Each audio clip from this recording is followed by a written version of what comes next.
pedazo de historia que os traigo hoy. No sé lo que voy a tardar en grabar este vídeo, pero sí que sé que voy a tardar muchísimo. Porque tengo mucha información sobre Al Capone. Y os la voy a contar todita. Así que nada, chicos, espero que os guste. Lo voy a contar con toda la naturalidad del mundo. Y empezamos.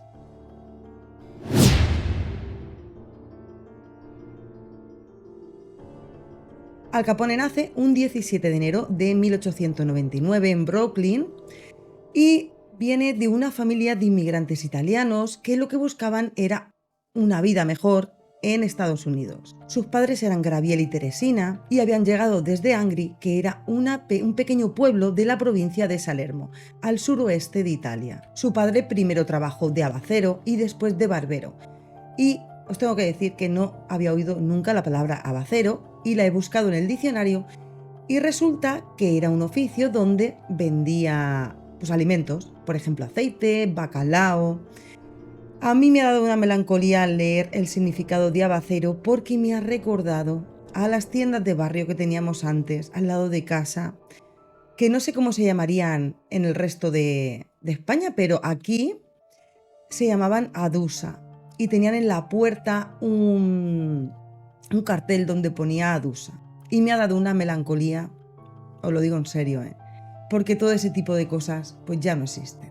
Bueno, pues como os decía, su padre trabajaba de barbero y este hombre tenía que trabajar muchísimo porque tenía que mantener a su familia, que era una familia numerosa, porque tenían tan solo 9 hijos. O sea, 9 hijos. Esto otra cosa igual, que estas cosas no se ven hoy en día. Yo, por ejemplo, en clase de mi hijo, muchos son hijos únicos. Bueno, ¿y qué voy a decir? Si mi hijo es hijo único. Pero bueno, que esto no viene al caso con la historia de Al Capone. Pero que me da melancolía oír esas cosas, la verdad. Venga, sigo, chicos. Y ahora nos vamos a 1893, que esto es antes de que naciera Al Capone, que es cuando la familia de Al Capone se establece en Navy Street. Perdonadme si no pronuncio bien las cosas. Esta zona estaba muy cerca de Brooklyn, que era donde nació Al Capone. Pues bueno, el padre de Al Capone, Graviel, atendía a sus clientes en la barbería, mientras que su esposa, su mujer, se dedicaba a la costura, que esto otra cosa igual.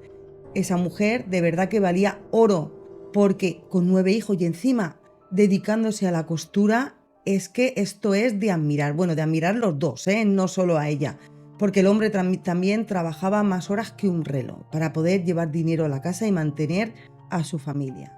Y ahora pegamos un salto y nos vamos a cuando Al Capone tenía 11 años, que es cuando la familia se muda a Park Slope. En esta zona pasaría Al es Al Capone, ¿vale? Porque lo llamaban Al, esto era un apodo que le pusieron.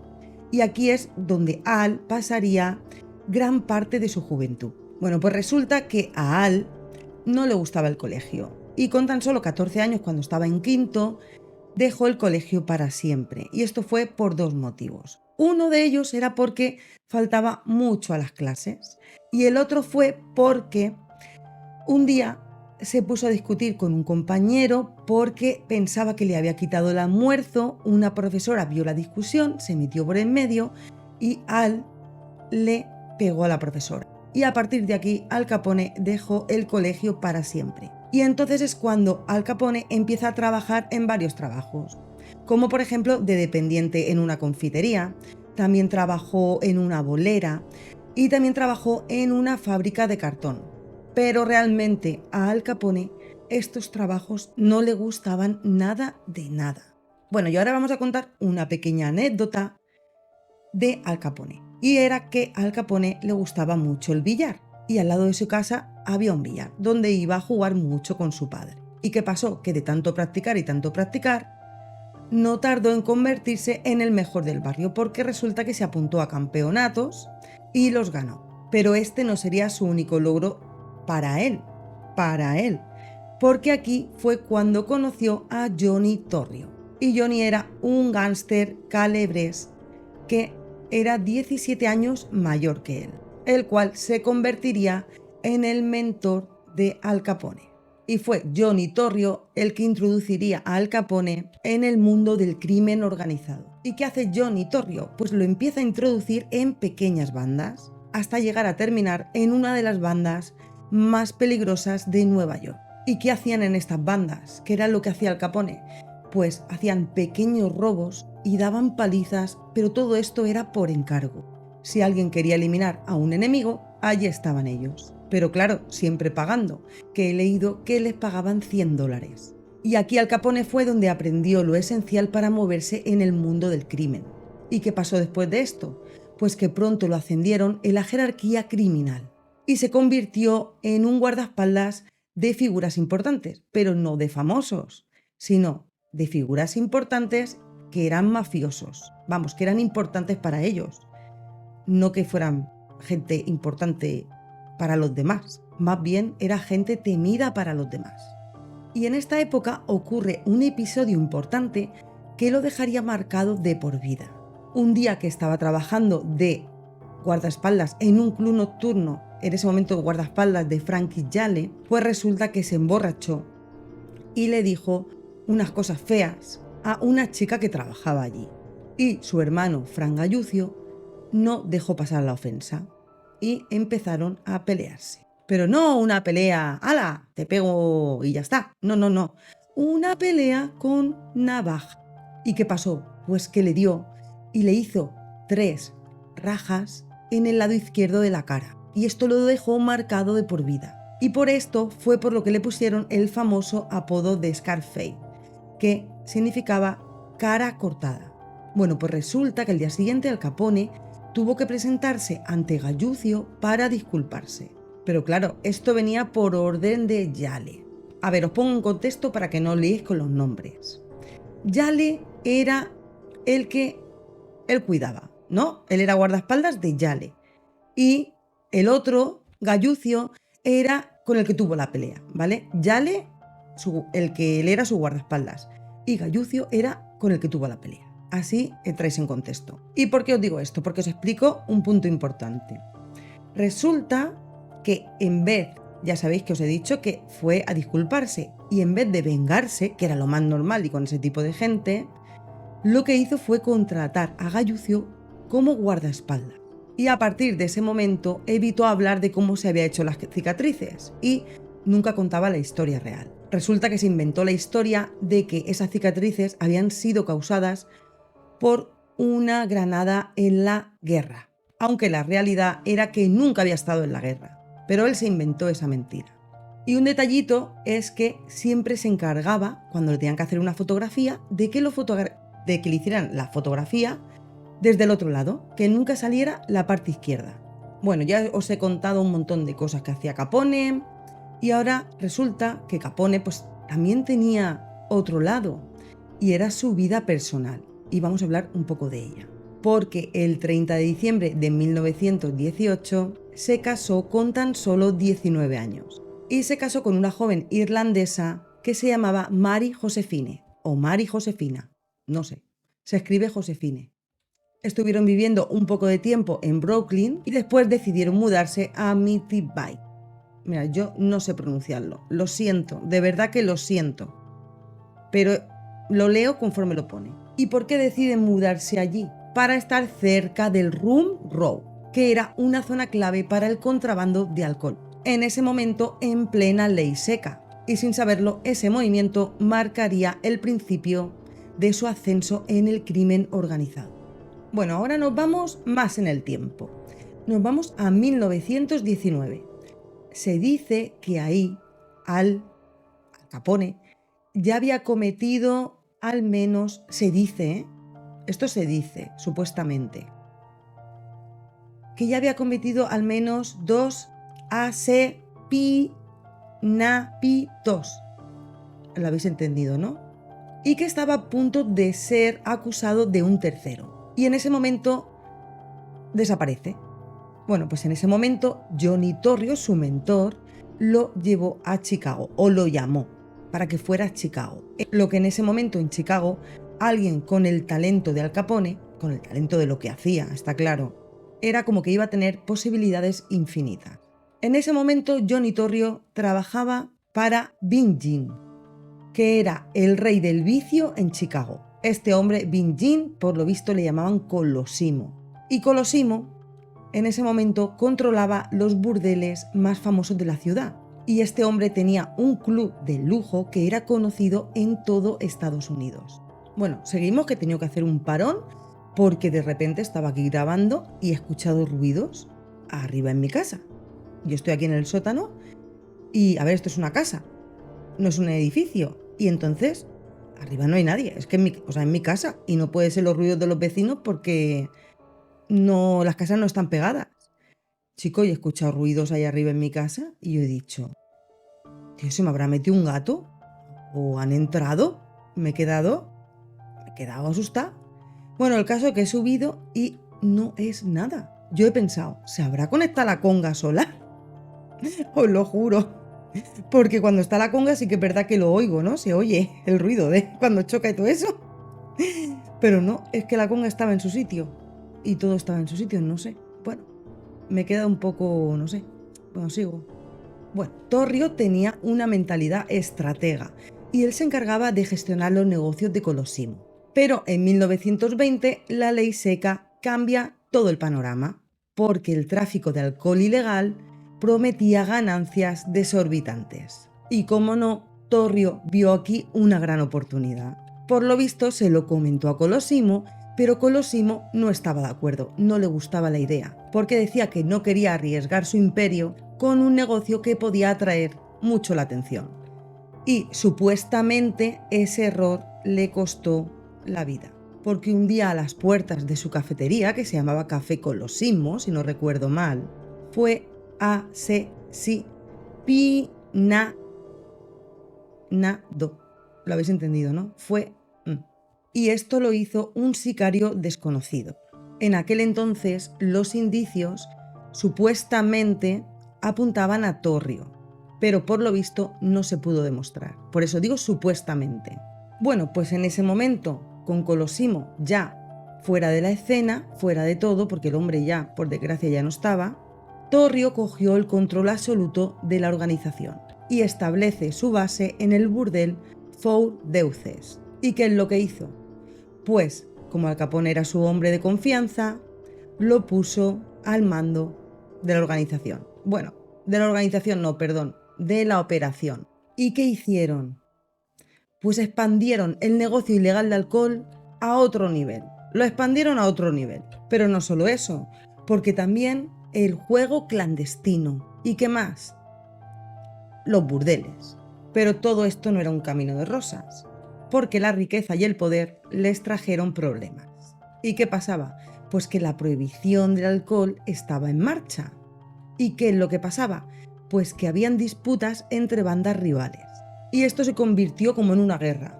¿Y por qué? Porque el dinero del alcohol era demasiado tentador. Y todos querían su parte. ¿Y qué es lo que pasa a partir de aquí? Pues que el 24 de enero de 1925, la venganza golpeó con fuerza a Torrio. Y tuvo un problema muy grande con otra banda. Una banda muy peligrosa. Y esa experiencia le hizo pensar y cambió su perspectiva. Y a partir de ahí decide retirarse del crimen. Y tras pasar un año en prisión recuperándose, se marchó a Italia. Pero ¿qué es lo que hizo? Que antes de irse transfirió todo su poder ¿a quién? A Capone. ¿Cómo no? Porque estamos hablando mucho de Torrio y parece que hemos dejado de lado al Capone, pero no. Porque en ese momento Al Capone se convertiría en el jefe absoluto de esta operación. De esta operación no, de esta organización. Y a partir de ahí, Al Capone consolida su dominio en Chicago. Y tenía una banda que contaba entre 700 y 1000 pistoleros, pistoleros y matones, que no se lo pensaban dos veces. Esa gente estaba lista para actuar, aunque nunca fue oficialmente parte de la Cosa Nostra, debido a su origen napolitano, trabajó estrechamente con la mafia siciliana y creó una organización de criminales de distintos orígenes. Pero bueno, aún quedaban enemigos y a finales de los años 20, solo dos bandas se interpondrían en su camino. ¿Y qué pasaba? Pues que Al Capone no tenía ninguna intención de compartir su territorio, así que tomó medidas y en menos de un mes su gente, su banda, eliminó a todos. Bueno, a todos no, a los miembros de una banda, porque habían dos. Porque con la otra aún le quedaba bastante para terminar. Y ahora nos vamos al momento en el que Capone es el jefe absoluto de la mafia. Y nos vamos a enero del año 1925, en el que Capone estuvo a punto de morir. Le hicieron una emboscada, pero salió ileso. Y 12 días después, a su mentor, Johnny Torrio, le pasó lo mismo. Pero él no tuvo tanta suerte. Venía de hacer unas compras y lo atacaron a pin, pin, pin. No digo las palabras porque voy a evitar decir palabras fuertes para que no me censuren el vídeo. Espero que con todas las que he dicho no me lo censuren. Pero Johnny Torrio no murió. Milagrosamente pudo salir adelante. Pero esto fue la señal ya definitiva para salir de este mundo totalmente. Y desde la cama del hospital, Torrio tomó una decisión que cambiaría el crimen organizado para siempre. Y esto ya os he contado una parte antes, pero ahora vamos a verlo con mucho más detalles, que es que Torrio dio el poder absoluto a Al Capone. Y Al Capone en ese momento tenía solo 26 años. Y ahora, con tan solo 26 años, dirigía una de las organizaciones más poderosas del país. ¿Y qué pasó en ese momento? Que el negocio del licor se expandió totalmente. Tenía cervecerías clandestinas, una red de transporte que llegaba hasta Canadá, pero su verdadero sello fue el uso despiadado de la violencia. Cualquier bar o establecimiento que se negara a comprar su alcohol iba a tener consecuencias, pues en aquellos tiempos Al Capone tenía un imperio consolidado y vivía entre lujos. Fumaba cigarros caros, le hacían los trajes a medida y comía comida gourmet. O sea, pensar que estamos hablando de aquellos años, de hace más de 100 años, que mucha gente no tenía ni para comer. Bueno, y además de todo esto, también le gustaban las joyas extravagantes. Y cuando la gente le preguntaba por sus negocios ilegales, su respuesta siempre era la misma, y era esta: solo soy un hombre de negocios, dándole a la gente lo que quiere. Esta era su respuesta. Pero como es normal, su éxito también trajo enemigos. Y para protegerse trasladó sus operaciones a Cicero, Illinois, donde usó el soborno y la violencia para asegurarse el control del gobierno local. Y nos vamos al 20 de septiembre de 1926, donde sus rivales idearon un plan para la palabra de siempre: asepinarpilo. ¿Lo entendéis, no? Bueno, pues lo que idearon fue que lo querían atraer hacia unas ventanas de un restaurante donde él estaba, y así lo hicieron. Y justo cuando él estaba en la ventana, pasaron varios coches y dieron fuego. ¿Y qué pasó? Pues imaginaros, porque no eran de estas de así pin, pin, pin, no, eran de las otras, de las que salen una, otra, así. Ese tipo de armas. Y por suerte, Al Capone salió ileso, aunque fue una locura por la cantidad de balas que hubieron.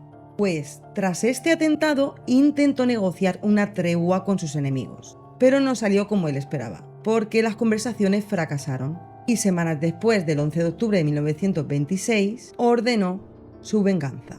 Él no se iba a estar quieto, tenía que vengarse. Porque claro, es que si no te toman por el pito del sereno. ¿Y qué es lo que pasó? Pues que consiguieron matar al líder de la banda. Pero esto no quedó aquí, es que esto era una detrás de otra. Yo no me imagino vivir así. Si, por mucho lujo que tengas, esto es una locura. Pues después de matar al líder de la banda, se vengaron. ¿Y qué hicieron? Secuestraron y mataron a un amigo muy cercano de Capone. Y aquí no paraba la violencia, aquí cada vez había más violencia y esto no paraba. Y esto estaba en boca de todos, hasta de empresarios, que no lo perdáis, que usaban sus amenazas como marketing. Pero esto no queda aquí, porque lo peor estaba por venir. Y aquí viene uno de los golpes maestros de Capone: la famosa matanza de San Valentín. Bueno, pues era el 14 de febrero de 1929 y era el día de San Valentín. Pero en Chicago ese día no hubieron ni flores ni chocolate. Hubieron otro tipo de cosas. Hubieron piun piun. Y lo que ocurrió fue que en un garaje, 5 jefes de una banda estaban reunidos ahí en el garaje cuando de repente la puerta se abrió. Y ellos pensaron que era una redada. Entonces levantaron las manos, soltaron las armas. Pero segundos después hubo, os podéis imaginar, ¿no? Cuando los falsos policías salieron, dejaron una escena de horror. Os podéis imaginar. Fueron 70 impactos. Pero este no era el objetivo real de esto que hicieron. El objetivo real era Bugs Moran. Pero él en ese momento no estaba allí, porque había llegado tarde. Y aunque cuando se dio cuenta de todo logró escapar, sí que es verdad que salió herido. ¿Y qué pasó después de esto? Pues que todo su poder quedó destruido. Y ahora sí, Capone era el jefe absoluto de Chicago en todos estos temas, está claro. Y esto que ocurrió dejó una marca imborrable en la historia del crimen organizado. Y después de pasar esto, nadie fue arrestado, ni tampoco procesado, pero todos suponían quién estaba detrás de esto. Pero sin embargo, la historia de venganza no termina ahí. Aquí es que es una venganza detrás de otra. Una venganza detrás de otra. De verdad que vaya historia más negativa, ¿eh? De verdad os lo digo. Esto es que yo os lo digo en serio. Es que son cosas feas todo el rato. ¿Y qué pasó después? Pues que resulta que Al Capone se dio cuenta que 3 de sus hombres lo habían traicionado. Habían conspirado con un mafioso para acabar con él. Yo no sé lo que... Madre mía, veremos a ver lo que pasa. Vamos a seguir con la historia. Porque esto Capone no lo perdonó. Madre mía de mi vida, cuando diga lo que pasa ahora, ¿eh? Bueno, pues Capone empieza a planear algo. Y planea el invitarlos al cuartel general, que estaba en Cicero. Estaban cenando, todo iba genial. Al Capone pues sonreía, conversaba. Tú fíjate, hasta que de repente saca un bate de béisbol. Y ya os podéis imaginar, es que no quiero ni decirlo. Y más adelante sus cuerpos fueron encontrados. Y esto ocurre el 8 de mayo de 1929.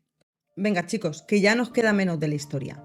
Ya nos queda el lado caritativo de Capone y su caída.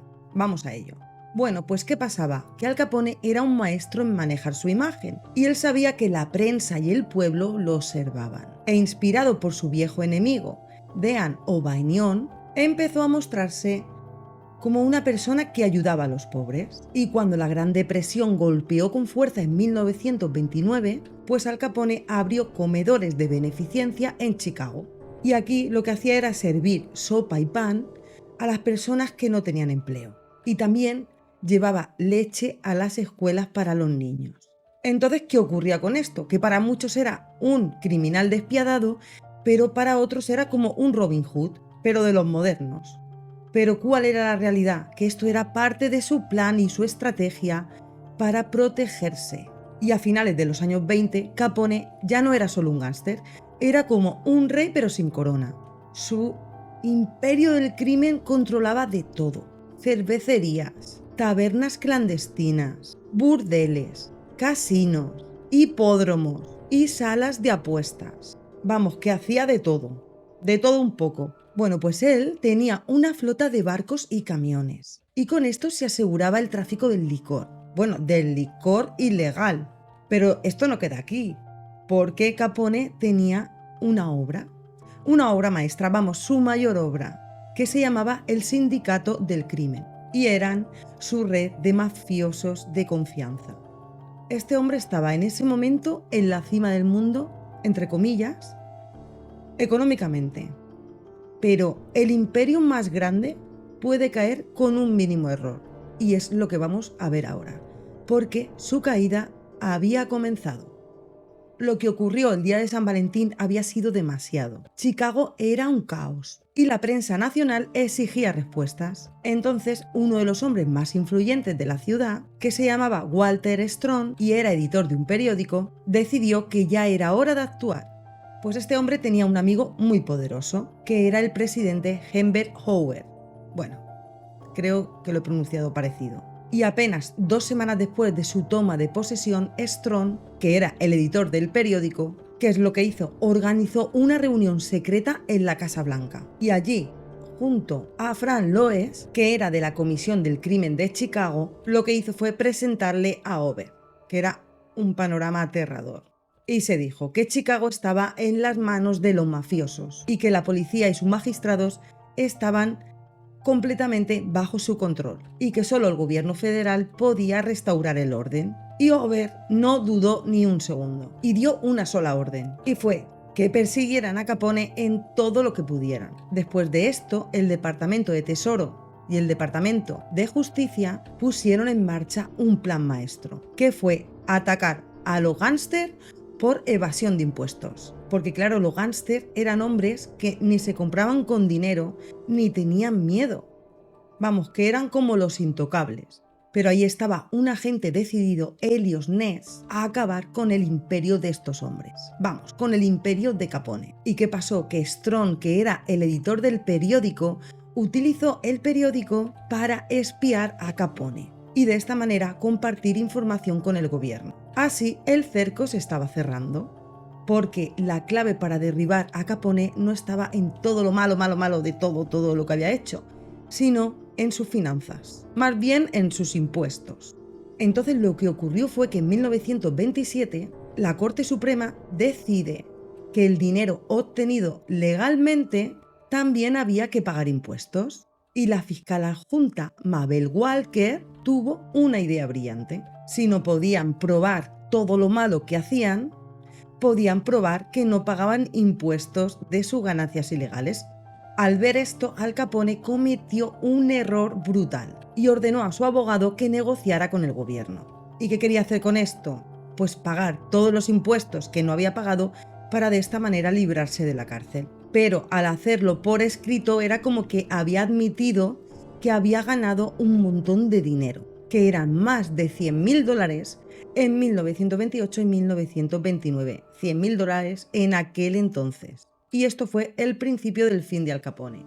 Bueno, pues nos vamos al 13 de marzo de 1931, donde un gran jurado acusó a Al Capone de evasión de impuestos. Y el 5 de junio la acusación se amplió. 22 cargos de evasión de impuestos entre 1925 y 1929. Ante esto, Capone intentó negociar y el 16 de junio de 1931, que por cierto el 16 de junio es el cumpleaños de mi hijo, que me ha llamado la atención al leerlo, pero no de 1931, sino de hace unos años. Pero vamos, que me ha llamado la atención al leerlo. Bueno, pues ese día se declaró culpable de evasión de impuestos. Él quería hacer un acuerdo de 2 años y medio de prisión, pero el juez James Wilkerson no aceptó el trato. ¿Qué ocurrió? Que Capone se vio atrapado y retiró su declaración de culpabilidad. Pero en este momento ya no tenía escapatoria y llegó el veredicto, que fue 11 años tras las rejas. El 17 de octubre de 1931, Capone fue declarado culpable de 5 cargos de evasión de impuestos y una semana después recibió su sentencia, que os la voy a decir ahora. Y era 11 años en una prisión federal, multa de $50.000, $7.692 en gastos judiciales y responsable de $215.000 más intereses en gastos atrasados. Pues esta fue la condena más dura que cualquier gángster había recibido hasta ese momento. Pero esto no queda aquí, porque Capone hace su último intento porque estaba desesperado. Y Capone contrata a expertos en impuestos, porque quería apelar. Y lo que argumentaban era que su condena era inválida, ya que los cargos estaban fuera del límite de tiempo para el enjuiciamiento. Pero ¿qué pasó? Que el juez encontró una laguna legal para negárselo.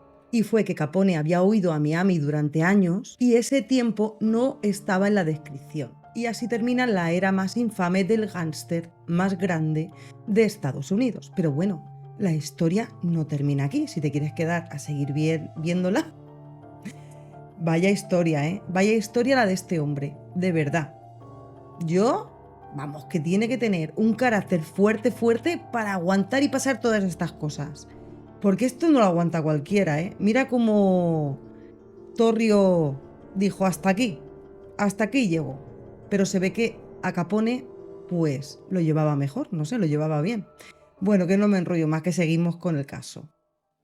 Y ahora vamos a hablar de cuando Al Capone entra en la cárcel, de su enfermedad y de su muerte. Cuando Al Capone entra al Alcatraz a mediados de los años 30, ya no era el rey del crimen, ahora era simplemente el preso número 85. La cárcel más impenetrable del país era su nuevo hogar. Ya no tenía lujo, ya no tenía guardaespaldas, vamos, que ya no tenía ningún poder. Normalmente pasaba todo su tiempo en la celda y en el patio, y lo que hacía era tocar el banjo y la bandolina en una banda que se ve que tenían los reclusos. Pero algo en él empezó a cambiar, porque Capone empezó a mostrar signos de demencia. De repente era como que estaba confundido y a veces ni recordaba en qué día vivía. ¿Y esto por qué le ocurría? Por la sífilis, que era una enfermedad que había contraído en su juventud y que nunca se trató. ¿Y por qué no se la trataba? Porque le daban miedo las inyecciones. Qué irónico, ¿eh? A mí también me dan mucho miedo las inyecciones. De verdad, cuando era pequeña más, ahora menos. Parece que me acostumbro un poco. Pero hay gente que le da mucho miedo a las agujas, no puede evitarlo. No se puede evitar. Bueno, ¿y qué era lo que hacía esta enfermedad? Que al no tratarla, estaba devorando su cerebro. Y por este motivo terminó pasando sus últimos años, pues que tenía que estar en la prisión, en el hospital de la prisión. Hasta que empeoró tanto que lo liberaron. Cuando nos vamos al 16 de noviembre de 1939, en este momento, Capone ya no era un gángster tan temido. En este momento, Capone ya no podía ni caminar bien. Balbuceaba frases sin sentido y babeaba sin control. Pero aún no estaba tan enfermo como para olvidar una traición. Porque ese mismo año, Edward O'Hare, un amigo socio suyo que había colaborado con el gobierno, fue eliminado en un coche. Ya lo habéis entendido, ¿no? No digo las palabras por lo que siempre os digo, por el vídeo. Bueno, pues en ese momento Capone no tenía ni dinero ni poder y cada vez tenía la mente mucho peor. Y Capone se va a su mansión que tenía en Miami y allí pasó sus últimos años, aislado del mundo, acompañado por su esposa, que era Mae Capone. Ahí en ese momento ya apenas recibía visitas, porque ya no era el gángster que era. Y el 21 de enero de 1947 sufre un derrame cerebral. Y 4 días después de esto, fallece por neumonía. El terror de Chicago, el hombre que una vez desafió al gobierno de los Estados Unidos, había fallecido.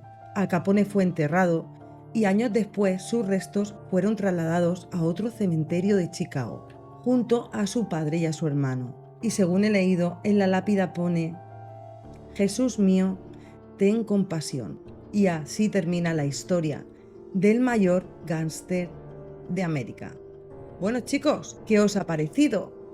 Me gustaría muchísimo que me dejarais en comentarios si os gusta este tipo de historias así de largas, si las preferís más cortas, porque yo no sé cómo hacerlas. Os lo digo de verdad, yo encuentro mucha información, pero hay veces que no sé si hacerlas más cortas porque así se hacen muy pesadas. No sé, me gustaría de verdad, con todo el respeto, que me dejarais en comentarios qué pensáis, si os gusta así. Y nada, chicos, deciros que os deseo un día maravilloso, que me dejéis un like, que no sabéis el trabajazo que me ha costado este vídeo, que por lo menos me ayude a llegar a mucha más gente, a ver si hay gente que le guste, se suscribe a mi canal, que me ayuda un montón. Y ahora sí, me despido hasta la próxima historia. Hasta luego, chicos.